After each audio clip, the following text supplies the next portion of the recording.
Pan India అంటారు కదా, ప్రతి సినిమాకి పాన్ ఇండియా అంటారు కదా.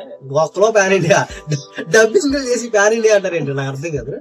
ఇప్పుడు డబ్బింగ్ సినిమాలు ఎప్పటి నుంచి ఉన్నాయి మనకి? అప్పుడు ఎప్పుడో మనం పుట్టినప్పటి నుంచి హిందీ సినిమాలు ఆ సినిమాలు చూస్తూనే ఉన్నాం మనం. మన కుటుంబం నుంచి సోలగిలు అన్ని నాకు తెలిసి నేను సల్మాన్ ఖాన్ ది, అమీర్ ఖాన్, షారుఖ్ ఖాన్ ఫస్ట్ సినిమాలు ఉన్నాయి కదా, ప్రేమ పౌరాలు అలాంటివి ఉన్నాయి. అప్పుడే చూసే నేను. నా దృష్టిలో వచ్చేసి పాన్ ఇండియా అని ఎందుకన్నారంటే, పాన్ ఇండియా కాబట్టి కాదు. పాన్ ఇండియా అంటే ఒక్కో స్టేట్ నుంచి ఒక్కో స్టార్ ని తీసుకొని వాళ్ళందరితో సినిమా చేయడం వల్ల పాన్ ఇండియా అని ఫస్ట్ లో అన్నారు. మేబీ అది ఇప్పుడు అర్థం మారిపోయింది. జస్ట్ తుఫాన్ అని ఒక సినిమా ఉంది మన రామ్ చరణ్, తెలుగులో శ్రీహరి ఉంటాడు, హిందీలో సంజయ్ దత్ ఉంటాడు. ఓకే, అది పాన్ ఇండియా అది కాదు కదా, అలా ట్రై చేయొచ్చు కదా. ఓకే, అప్పుడు ఏంటంటే వాళ్ళ లాంగ్వేజ్ లో ఆ క్యారెక్టర్ కోసం వాళ్ళు తీసుకున్నారు. మీకు ఐడియా ఉందో లేదో, నాకు తెలిసి ఆ తుఫాన్ తప్ప ఇంకేం లేదు. కామెడీలో మారుతారు, చాలా సినిమాలు మారారు. రీసెంట్ గా బాక్ అనేది సినిమా చూసా, తెలుగులో మనకి బాగుంటది. శ్రీనివాస్ రెడ్డి అని ఇంకో మనిషి ఎవరు ఉంటారు.